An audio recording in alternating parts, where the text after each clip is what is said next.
C'est aux environs de 4 heures que la macabre découverte a été faite. Il s'agit du corps inerte de Christophe Onana. Le jeune DJ de 25 ans était de passage dans ce snack bar dancing où il a l'habitude de donner un coup de main au personnel pour essayer de joindre les deux bouts. Je ne connais pas ce qui s'est passé. À 5 heures, je suis surpris que mon ami lance l'appel. Il me dit, on dit que tu es mort dans ton bureau. C'est où je prends la moto directement maison mère. J'arrive, j'entre dans mon bureau. Je vois celui qui est couché étant mort dans mon bureau. C'est où je demande à mon ami qui est comme mon frère et qui est mon chef du personnel. Je demande que comment se fait-il que je te laisse, tu as les clés du bureau, des gens se retrouvent dans mon bureau. C'est où directement j'ai appelé les autorités un peu de partout.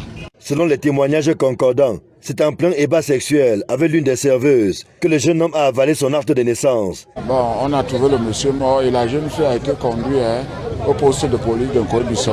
Après les dires du médecin qu'ils étaient en train de faire l'amour. Quand j'arrive dans mon bureau, il est complètement nu puisque j'ai posé la question à l'une de mes serveuses qui était là. Elle a dit qu'ils étaient en train de boire à tout moment. Les gens là disparaissaient, elle ne connaissait pas où les gens là partaient. Ça veut dire que quand ils disparaissaient, c'est dans mon bureau qu'ils entraient.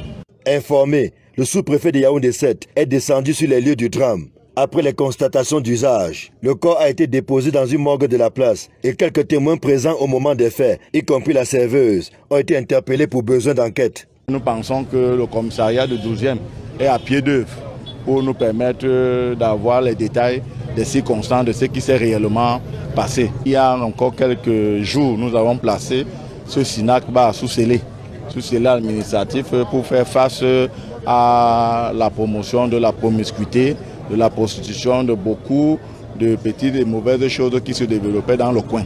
Prise en otage par les nuisances sonores, les tapages nocturnes, la dépravation des mœurs et autres atteintes à la pudeur, les habitants de cette partie du quartier Yomaban appellent les pouvoirs publics au secours. Depuis un certain temps, ce quartier est en insécurité. Qu'on mette les mesures de prévention parce que le quartier est mal à l'aise. Le banditisme, les agressions, c'est énorme. Après cette matinée agitée, les activités ont repris leur cours normal. Quant à l'établissement, il a été scellé pendant que dans les chaumières, les commentaires vont bon train.